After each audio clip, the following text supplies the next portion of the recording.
한 주간 잘 지내셨죠? 네. 다음 세대를 세워서 한교회 미래 100년을 준비하고 싶은 서기론 목사입니다. 지난주 우리는 다음 세대 일으키는 사역이 절대적으로 필요하다, 그런 말씀을 나눴어요. 3, 4년 사이에 한국교회 청소년들이 급감을 하고 있다. 그런데 절망하지 말자 그랬어요. 왜? 하나님 살아계시니까.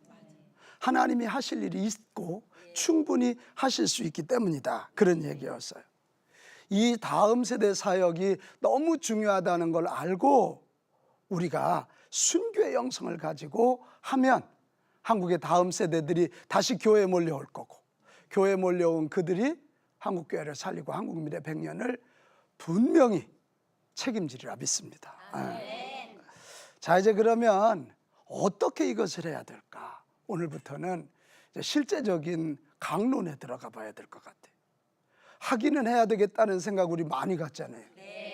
근데 실제적으로 뭘 해야 되냐 그러면 막막해져요. 자, 그런데 지난주에 해답이 하나님께 있다면 우리 청소년들이 하나님과의 관계를 맺게 해줘야 된다. 그게 뭐겠어요? 예배잖아요. 예배예요. 예배는 살아계신 하나님과 우리가 만나서 하나님의 은혜, 용서, 말씀, 축복을 경험하고, 우리는 그분 앞에 죄를 고백하고 또 사랑을 받고 사명을 발견해. 이게 예배잖아요. 그러니까 우리 청소년들을 다시 일으키는 아주 중요한 첫 출발점이 뭐냐? 예배다. 살아있는 예배. 그들이 하나님을 만날 수 있는 그 예배를 회복해야 되겠다. 전 세계 부흥운동의 시작은 항상 예배 갱신에서 시작이 됐어요. 우리 한국교회 특별히 다음 세대들 중에 청소년들 예배를 보면 정말 이거 갱신되지 않고는 안 돼요. 그리고 15년 전까지만 해도 웬만한 교회는 중고등부가 다 있었습니다. 근데 지금은 대부분 없어졌어요. 중간 사이즈의 교회들도 중고등부 없는 교회가 참 많다, 이런 통계가 지금 나오고 있고요. 우리 학생들이 학교에서 머무는 시간이 지난주에 제가 15시간이라고 그랬죠. 교회에서는 일주일에 1시간, 그것도 늦게 와. 그럼 어떤 애들은 설교 중간에 오든지 설교 끝날 때 오든지 헌금할 때 오든지 헌금 열심히 하고 싶은 거예요. 그러니까 뭐 어떻게 하루에 15시간 학교에 있는 아이들이 일주일에 1시간 예배 시간을 갖는다? 도무지 그들의 영성이 세워질 수가 없는 거예요. 그리고 부모들 역시도 신앙이 최우선이 아니라 대학 입시가 최우선이에요. 대학 입시를 위해서는 죽을 수 있지만 신앙을 위해서는 못 죽어. 이게 한국교회의 현실이란 말이에요. 그러다 보니까 한국교회 예배를 디자인하는 목회자들이나 사역자들도 뭐 별 반응이 없으니까 용기가 없는 거죠. 우리 청소년들을 다시 세우는 아주 중요한 첫걸음은 예배 회복. 우리 한번 같이 해봐요. 예배 회복. 예배 회복. 예배 회복이다. 그런 생각을 하게 되는 거예요. 이 청소년들의 예배를 어떻게 살려야 될까? 또 한 발짝 더 나가야 되잖아요. 저는 청소년에 대한 존재론적 접근을 했으면 좋겠어요. 요즘은 뇌과학이 많이 발달했잖아요. 근데 청소년 때 왜 그렇게 그 아이들이 충동적인지 혹시 여러분 알아요? 이게 뇌가 발달하는데 전두엽이라는 것이 발달해야 이 이성적이고 합리적인 것을 추구할 수가 있는데, 이 청소년기에는 아직 전두엽이라는 뇌가 완전히 발달하지 못한다는 거예요. 그러니까 이게 생각적으로는 굉장히 이성적인 일을 해야 되겠는데 몸에서는 우리 뇌가 전두엽이 아직 탄탄하지 않으니까 몸은 충동적으로 반응하는 거예요. 저는 이걸 거꾸로 한번 뒤집어 보고 싶은 거예요. 청소년기에는 그러니까 접근을 자꾸 이성적이고 합리적이고 논리적으로 하면 애들이 안 돼요. 엄마의 잔소리가 그래서 짜증나는 거예요. 엄마의 잔소리 틀린 얘기 있어요? 너무 맞는 얘기라 애들이 재미가 없는 거예요, 이게. 그렇다면 남아있는 방법이 뭐냐? 아직 그 아이들에게는 이성적인 것보다는 감성적인 것이 크다. 이걸 우리가 놓치지 않았으면 좋겠어요. 그러니까 이 아이들은, 이 청소년들은 청소년기에 은혜도 빨리 받아. 반응도 빨리 해. 잔다르크나 알렉산더, 또 이 마르코 폴로 같은 이들이 다 10대 때 영웅이 된 거 여러분 혹시 알아요? 10대 때 용기를 가지고 되나 안 되나 달려들었다가 한 역사의 획을 긋는 그런 일이 일어났어요. 골리앗을 때려부순 다윗이 아마 3, 40대였다면 머리로 따지니까 저 큰 골리앗 못합니다. 10대 다윗이니까 되나 안 되나 물맷돌 가지고 딱 던지니까 골리앗이 큰 사람이니까 골도 크겠죠. 그래 골리앗 골을 딱 맞췄다 그래서 골리앗 이렇게 되는 거예요. 이게 10대니까 그게 가능하다. 10대니까. 그러니까 우리 이런 그러니까 예배에 있어서도 굉장히 감성적 터치, 영성적 터치가 중요하다. 영국의 복음 전도자인 톰 리즈라고 하는 분이 크리스찬들을 조사해 보니까 75%가 14살 이전에 예수님을 모셨어요. 그리고 14살부터 21살까지가 20%, 그러니까 21살 이전에 95%가 예수님을 영접했다는 거예요. 그러니까 하루라도 빨리 영이신 하나님을 영적으로 맞을 수 있는 때가 젊은 때다, 이런 거고. 침례교 목사님인 조지 트루시라고 하는 분도 1200명을 조사했는데 1200명을 조사해 보니까 이 어려서 소위 21살 이하 때 회심한 사람이 1200명 중에 1100명이더라. 1100명이더라. 그러니까 이 청소년기는 영적으로 민감한 때다. 그러니까 영적인 예배를 드려야 된다는 존재론적 접근에서 하나의 힌트를 우리가 얻을 수가 있는 거예요. 또 하나, 시대적 접근이에요. 지난주에도 좀 얘기했죠. 이 포스트 모더니즘 시대는 감성의 시대라고. 이 감성의 시대에 중요한 건 체험이라 그랬어요. 체험이에요. 지금 이것을 알고 이단들은요, 체험 운동을 벌이고 있어요. 이단이 좋은 건 많이 가져갔어요.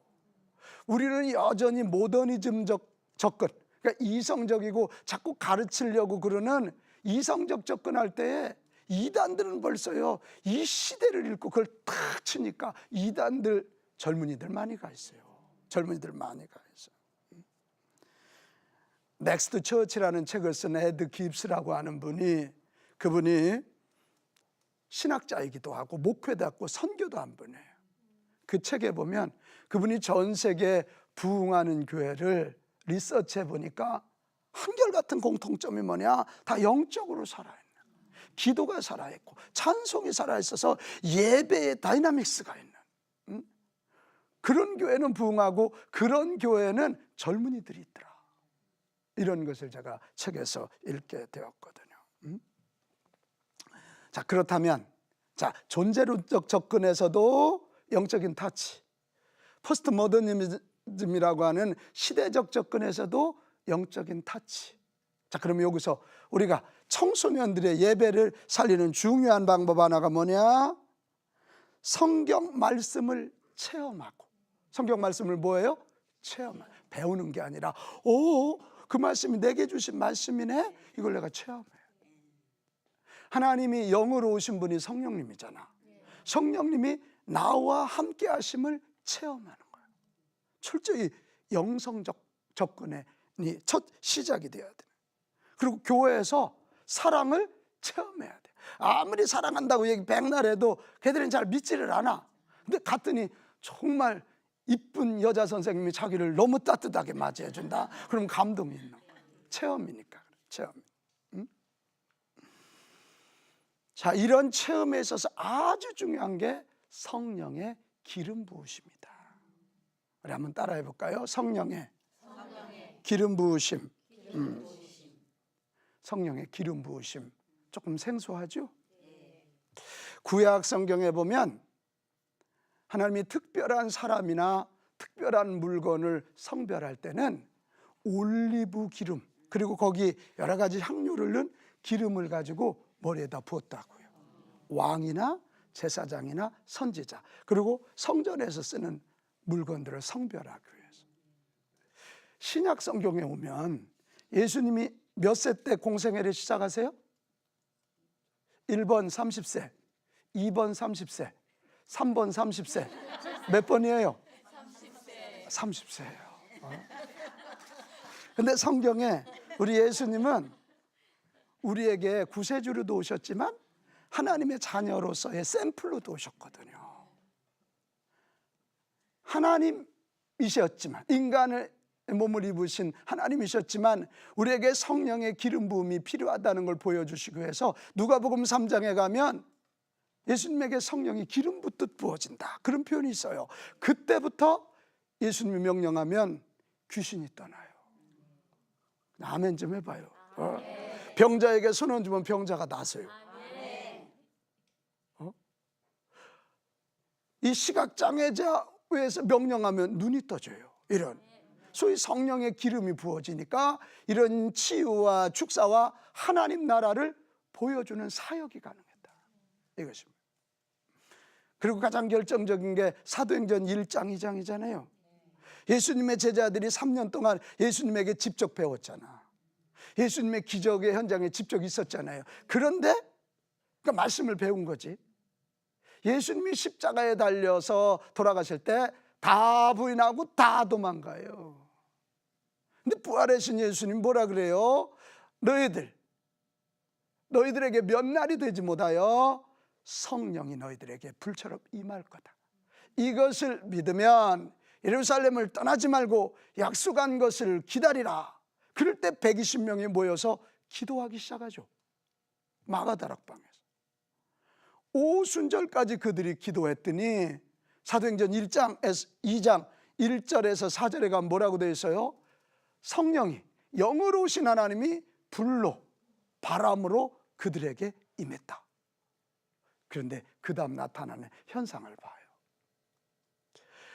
성령의 기름 부음이 그들에게 부어지고 나니까 그 겁쟁이 베드로가 나면서부터 안전뱅이 된 자에게 은과 금은 내게 없지만 내게 있는 것을 내게 주니 곧 나사렛 예수 그리스도의 이름으로 일어나 걸으라 명령하니까 일어나요. 이런 때 아멘 좀 해야 되지 않아요? 그러니까 예수님이 하신 것과 똑같은 삶을 살잖아요. 제자들이 이제는 세상을 무서워하지 않아요. 세상 한복판에 가서 예수는 그리스도라, 이 예수님을 전하기 시작하고요, 감옥에 가서도 굴하지 않아요. 내가 사람의 말을 들으랴 하나님의 말을 들으랴 이러면서 끝까지. 왜 그래요? 성령의 기름 부으심을 그들이 마가다락방에서 체험하고 나니까 하나님이 성령으로 그들에게 임하셨고 예수님의 영 성령이 그들을 통치하니까 이들이 세상을 이기고 결국 예루살렘을, 유다를, 사마리아를, 소아시아를 넘어서 당대 최강국 로마까지 복음으로 정복하는, 그래서 313년에 대제국 로마가 예수 그리스도의 나라임이 선포되는 기적이 일어난 것입니다. 바로 이것이 전 해답이라고 생각해요. 저는 2010년도 제 비형 간염으로 사형언도를 받았다가 성령의 기름 부으심으로 치유받고 난 다음부터는 우리 교회에도요 정말 놀라운 일들이 일어나요. 저도 그런 목사가 아니었거든요. 이런 얘기해도 되나 몰라. 내가 신학대학 수석 입학 수석 졸업했거든요. 얼굴 공부 잘하게 생겼죠? 네. 고마워요. 저도 논리적인 사람이었거든요. 근데 2010년에 그런 성령의 기름 부으심을 체험하고 나니까 난 아무것도 아니더라고요. 내 박사학위가 아무것도 아니더라고요. 하나님의 어마멍청한 큰 것에 요만큼밖에 안 되더라고요. 제가 성경이 새로 읽혀지기 시작해요. 우리 교회에서 하나님 살아계심을 선포하니까 예배 시간에 별의별 일이 다 일어나고 여름 청소년 기름 부은 캠프 8월 첫 주에 한다 그랬잖아요. 지난 6년 동안 정말 놀라운 일들이 막 일어나는 거야. 그러니까 그 아이들이 하나님의 살아계심을 체험하는 예배를 경험하고 나니까 완전히 이제 하나님의 영광으로 해서 살아야 되고, 뭐 흙수저론 그런 얘기 안 해요. 나는 부족하고 나는 힘들어도 그 크신 하나님이 나와 함께 하신다면 나는 할 수 있다, 나는 한번 해보겠다, 꿈을 꿔보고 그들이 이 역사를 바꾸고 이 시대를 바꾸겠다고 하는 위대한 도전을 하는 것을 보게 돼요. 저는 그래서요, 우리 한국 교회 다음 세대, 특별히 청소년들을 세우는 데 있어서 아주 중요한 게 예배 회복인데, 어떤 예배 회복이냐? 성령의 기름 부으심이 있는 예배를 만들어야 된다, 이런 생각을 정말 강하게 말씀드리고 싶어요. 요즘 중고등부 안 되잖아요. 저희 교회는 중고등부가 요 근래에 3배가 성장을 했어요. 놀랍지 않아요? 저희 노원구도 애들 줄어요. 노원구가 제가 13년 전에 부임을 했는데, 노원구에 있는 교회 그때 67만이었는데 지금 인구가 58만밖에 안 돼요. 그렇게 많이 줄었어요. 그런데도 우리 중고등부가 3-4배 부흥한다. 왜 그럴까? 그 예배에 기름 부음이 있으니까 그래요. 그러면 여러분 궁금하죠? 어떻게 하면 기름 부음 있는, 성령의 기름 부음 있는 예배를 만들 수 있을까? 하나는 이 다음 세대 예배 사역자들, 청소년 사역자들이 성령의 기름 부으심에 대한 분명한 이해와 체험이 있어야 돼요. 이건 체험하지 않고는 안 돼요. 왜요? 하나님이 우리보다 크시잖아요. 우린 자꾸 이해해야 된다 그러는데 하나님이 우리보다 크시기 때문에 요 작은 머리 가지고 이해가 안 돼요. 어? 오늘 식사들 하고 오셨지? 그 잡순 식사 속에 비타민C가 몇 그램이나 들어있어요? 모르죠? 단백질 몇 그램? 모르죠? 근데 왜 먹어요? 믿으니까. 그거 먹으면 산다는 걸 믿으니까요. 하나님이 우리보다 크시기 때문에 믿어야 돼요. 이 믿음은 체험에서 와요. 표적과 기적이 우리를 구원하지는 못해요. 그러나 하나님 살아계심, 이것을 체험하고 표적을 체험하면 믿음이 커져요. 믿음. 이 믿음이 커질 때 우리는 믿음만큼밖에 못 살잖아요. 이게. 그래, 우리 청소년 예배 사역자들, 다음 세대 예배 사역자들이 성령의 기름 부음에 대해서 자꾸 터부시하고 성령자만 나오면 이단 시비 걸지 말고, 성경에 분명히 성령님이 일하심으로 교회가 시작이 됐으니까 성령님을 사모하면서, 성령님 내게도 기름 부어주세요, 그리고 우리 예배 가운데 일하여 달라고 구하고 공부하고 체험하는 그런 노력들이 있었으면 좋겠어요. 그리고 또 하나는 뭐냐? 성령의 기름 부음이 있는 예배가 되려면 정말로 성경 말씀 붙잡고 죽도록 기도해야 된다. 죽도록이라니까 좀 겁나요? 그래야 돼. 죽도록 기도해야 된다. 그래서 제가 좋아하는 말씀이 누가복음 11장 13절이거든요. 너희가 악할지라도 자식이 생선을 달라 할 때 뱀을 줄 자가 어딨겠느냐? 하물며 너희 하늘아버지께서 구하는 자에게 성령을 주시지 않겠느냐? 기도하는 자에게 뭘 주셔? 성령을 주신다는 거예요.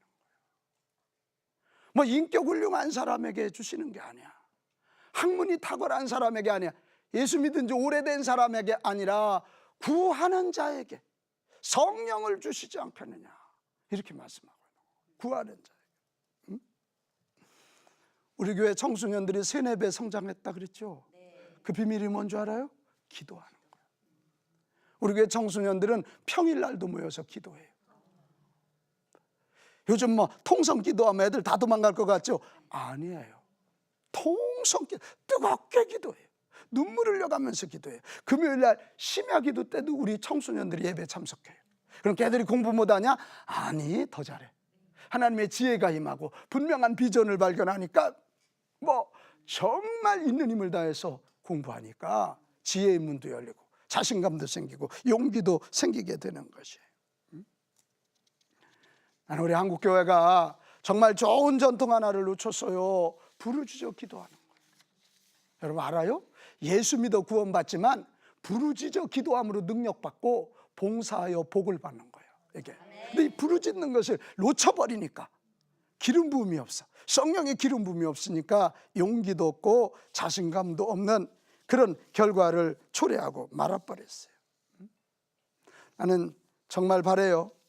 여기 있는 우리 모든 우리들부터 더 부르짖어 기도하고, 그리고 우리 한국교회 특별히 청소년 사역팀들이 막 부르짖어 기도하는, 막 부르짖어 기도할 수 있다면 분명히 그 모임에 성령의 기름 부음이 나타나고, 성령의 기름 부음이 있으면 갖가지 체험과 능력이 나타나서 믿음이 커진다. 그런데 기도하되 한 가지 있어요. 우리 교회가 하는 게 뭐냐면 큐티예요. 우리는 어른들부터 애들까지 똑같은 큐티 본문을 가지고 큐티하거든요. 우리 중고등학생들이요, 방학 때는 매일 새벽에 나와서 담당 교역자와 아침에 큐티해요. 낮에는 또 학원 가야 된다 그러잖아요. 그래서 7시부터 8시까지 큐티하고, 그리고 기도받고. 그러면 저희 큰아이도 중등부 전도사인데 우리 집 냉장고에 나만 할 게 없어. 다 싸가. 그리고 큐티 끝나면 애들 먹이고 학교 보내요. 그러니까 이 말씀 위에 부르짖어 기도하니까 성경과 성령의 충만함을 경험하니까 야성이 생겨요. 세상을 정복할 야성이 생기고요, 능력이 주어지니까요, 놀라운 일들이 일어나게 되는 거예요. 나는 우리 한국교회 성령의 기름 부음 있는 예배가 회복된다면 교회도 살고 다음 세대들 반드시 일어날 줄로 믿어요. 이 일을 위해서 우리가 좀 너무 인본주의화된 그 믿음, 너무 전통화된 그 예배 조금만 내려놓고. 안 되잖아. 지금 박사학위 갖고 해도 안 되잖아. 조직력 갖고 해도 안 되잖아. 교회가 성령의 DNA로 시작됐고, 갈릴리 DNA. 그러니까 갈릴리 얼마나 약한 사람들이, 성령의 기름이 부어지니까 약한 자가 와서 강해지고, 미련한 자가 와서 지혜로워지고, 병든 자가 와서 건강해진다. 나는 교회는 그런 공동체가 돼야 된다고 믿어요. 이게 갈릴리 DNA거든. 이 갈릴리 DNA와 성령의 기름 부음이 합쳐지면 그들이 세상을 정복하는 거예요. 나는 우리 한국교회 모든 다음 세대 사역자들과 다음 세대들에게 성령의 기름 부음이 충만하기를 축복합니다. 저는 이 강의를 하면서도 기도했습니다. 하나님, 이 강의를 듣는 자들마다 다 성령의 기름 부음이 충만하게 도와주십시오. 아멘. 기억하면서 우리 다음 주에는 우리가 비전, 다음 세대 사역, 이제는 비전이다. 비전은 방향성이거든요. 비전은 열정의 셈이거든. 하나님 우리가 가진 비전만큼만 복을 주셔. 그래, 비전은 축복의 그릇이거든. 근데 이것도 성령의 기름 부음이 있지 않는 한, 내 욕심 야망만 나타나는 거지 비전은 아니거든. 그러니까 그 기억하면서 우리 한 주 동안도 열심히 기도하면서 성령의 기름 부음을 경험하고, 다음 주에 다음 세대 사역, 이제는 비전이다, 그 말씀 나누면서 다음 세대 다시 한번 살릴 수 있었으면 좋겠습니다. 경청해 주셔서 감사합니다.